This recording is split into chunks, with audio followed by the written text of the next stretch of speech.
Chapter 9 The Mock Turtle Story. "You can't think how glad I am to see you again, you dear old thing," said the Duchess, as she tucked her arm affectionately into Alice's, and they walked off together. Alice was so very glad to find her in such a pleasant temper, and thought to herself that perhaps it was only the pepper that had made her so savage when they had met in the kitchen. "When I'm a Duchess," she said to herself, not in a very hopeful tone though, "I won't have any pepper in my kitchen at all. Soup does very well without. Maybe it's always pepper that makes people hot-tempered," she went on, very much pleased at having found out a new kind of rule, and vinegar that makes them sour, and caramel that makes them bitter, and barley sugar and such things that make children sweet-tempered. "I only wish people knew that, then they wouldn't be so stingy about it, you know." She had quite forgotten the Duchess by this time, and was a little startled when she heard the voice close to her ear. "You're thinking about something, my dear, and that makes you forget to talk. I can't tell you just now what the moral of that is, but I shall remember it in a bit." "Perhaps it hasn't one," Alice ventured to remark.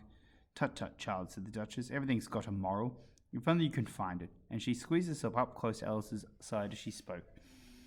Alice did not much like her keeping so close to her, first because the Duchess was very ugly, and secondly because she was exactly the right height to rest her chin on Alice's shoulder, and it was an uncomfortable sharp chin. However, she did not like to be rude, so she bore it as well as she could. "The game's going on rather better now," she said by way of keeping up the conversation a little. "'Tis so," said the Duchess, "and the moral of that is, oh, 'tis love that makes the world go round." "Somebody said," Alice whispered, "that it's done by everybody minding their own business." "Ah, well, it means much the same thing," said the Duchess, digging her sharp little chin into Alice's shoulder as she added, "and the moral of that is, take care of the sense and the sounds will take care of themselves." How fond she is of finding morals in things, Alice thought to herself. "I dare say you're wondering why I don't put my arm round your waist," the Duchess said after a pause. "The reason is that I'm doubtful about the temper of your flamingo. Shall I try the experiment?" "He might bite," Alice cautiously replied, not feeling at all anxious to have the experiment tried. "Very true," said the Duchess. "Flamingos and mustard both bite, and the moral of that is, birds of a feather flock together. Only mustard isn't a bird," Alice remarked. "Right as usual," said the Duchess. "What a clever way you have of putting things." "It's a mineral, I think," said Alice. "Of course it is," said the Duchess, who seemed ready to agree to everything that Alice said. "There's a large mustard mine near here, and the moral of that is, the more there is of a mine, the less there is of yours." "Oh, I know," explained Alice, who had not attended to this last remark. "It's a vegetable. It doesn't look like one, but it is." "I quite agree with you there," said the Duchess, "and the moral of it is, be what you would seem to be, or if you'd like it put more simply, never imagine yourself not to be otherwise than what it might appear to others, that what you were or might have been was not otherwise than what you have been would have appeared to them to be otherwise." "I think I should understand that better," Alice said very politely, "if it had written down, but I couldn't quite follow it as he said it." "That's nothing to do with what I said if I chose," the Duchess replied in a pleased tone. "Pray don't trouble yourself to say it any longer than that," said Alice. "Oh, don't talk about trouble," said the Duchess. "I make you a present of everything I said as yet." "A cheap sort of present," thought Alice. "I'm glad you don't give birthday presents like that." But she did not venture to say it out loud. "Thinking again?" the Duchess asked with another dig of her sharp little chin. "I've a right to think," said Alice sharply, for she was beginning to feel just a little worried. "Just about as much right," said the Duchess, "as pigs have to fly in the But here, to Alice's great surprise, the Duchess's voice died away, even in the middle of her favourite word, moral, and the arm that was linked in hers began to tremble. Alice looked up, and there stood the Queen in front of them with her arms folded, frowning like a thunderstorm. "A fine day, Your Majesty," the Duchess began in a low, weak voice.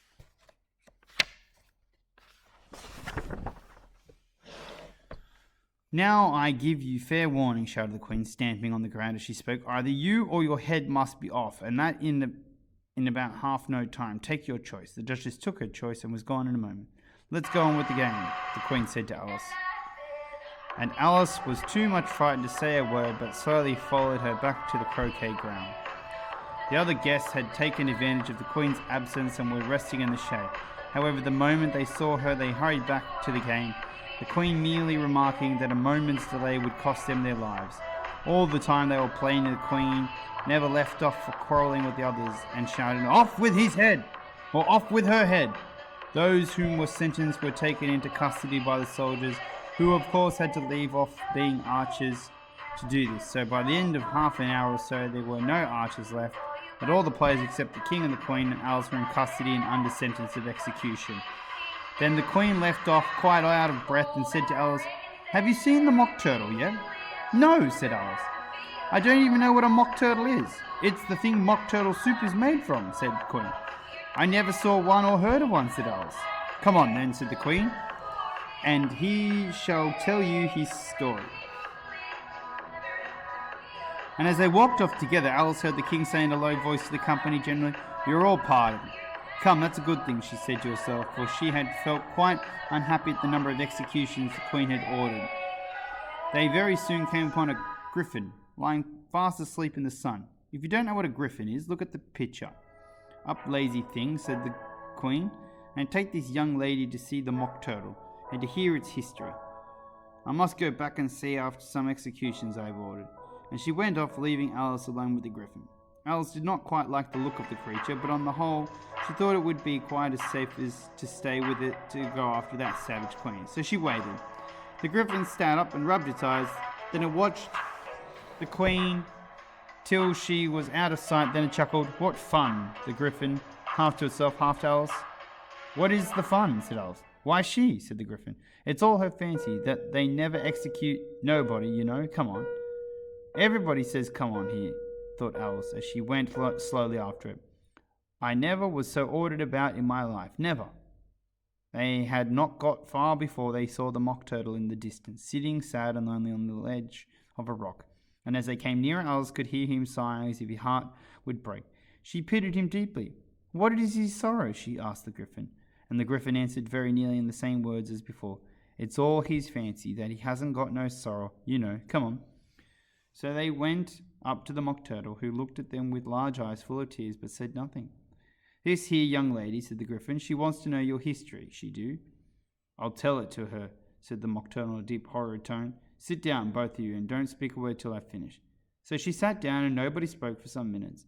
Alice thought to herself, "I don't see how he can ever finish if he doesn't begin." But she waited patiently. "Once," said the mock turtle last with a deep sigh, "I was a real turtle." These words were followed by a very long silence, broken only by an occasional exclamation of "Huzza!" from the griffin, and the constant heavy sobbing of the mock turtle. Alice was very nearly getting up and saying, "Thank you, sir, for your interesting story," but she could not help thinking there must be more to come, so she sat still and said nothing. "When we were little," the mock turtle went on at last, more calmly though, still sobbing a little now and then, "we went to school in the sea. The master was an old turtle who used to call him Tortoise." "Why did you call him Tortoise if he wasn't one?" Alice asked. "We called him Tortoise because he taught us," said the mock turtle angrily. "Really, you are very dull." Tortoise. That's funny.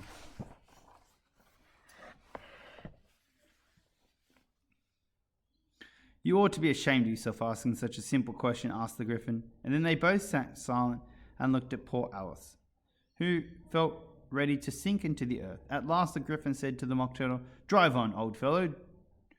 Don't be all day about it." And he went on in his words. "Yes, we went to school in the sea, though you mightn't believe it."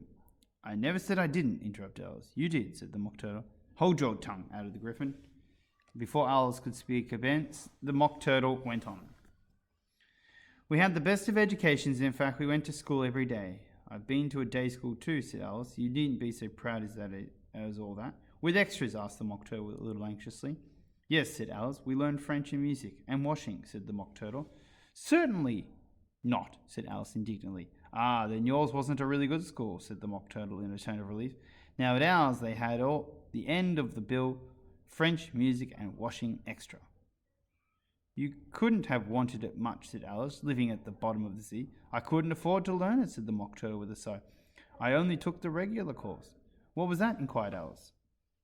"Reeling and writhing, of course, to begin with," the mock turtle replied, "and then the different branches of arithmetic: ambition, distraction, uglification, and derision." "I never heard of uglification," Alice ventured to say. "What is it?" The griffin lifted upon both its paws in surprise. "Never heard of uglifying?" it exclaimed. "You know what to beautify is, I suppose?" "Yes," said Alice doubted if it means to make anything prettier. Well then, the Gryphon went on, if you don't know what uglify is, you are a simpleton. And there is our Gryphon, Alice, and the Mock Turtle. Alice didn't feel very encouraged to ask any questions about it, so she turned to the Mock Turtle and said, what else have you learned? Well, there was a mystery, the Mock Turtle replied, counting off the subjects of his flappers. Mystery, ancient and modern, with seography and then drawing. Drawing master was an old conger eel that used to come out once a week. He taught us drawing, stretching, and fainting in coils. What was that like? Said Alice. Well, I can't show you myself, the turtle said. I'm too stiff, and the Gryphon never learned it. Hadn't time, said the Gryphon. I went to the classical master, though. He was an old crab, he was. I never went to him, the Mock Turtle said with a sigh. He taught laughing and grief, they used to say. So he did, said the Gryphon, sighing in his turn, and both creatures hid their faces in their paws. And how many hours a day did you do lessons, said Alice, in a hurry to change the subject. 10 hours for the first day, said the Mock Turtle, 9 the next, and so on. What a curious plan, exclaimed Alice. What's the reason they're called lessons, the Gryphon remarked, because they're lesson from day to day. That was quite a new idea for Alice, and she thought over it a little before she made her next remark. Then the 11th day must have been a holiday. Of course it was, said the Mock Turtle. And how did you manage on the 12th? Alice went on. That's enough about lessons, the Gryphon interrupted in a very decided tone. Tell her something about the games now. Chapter 10.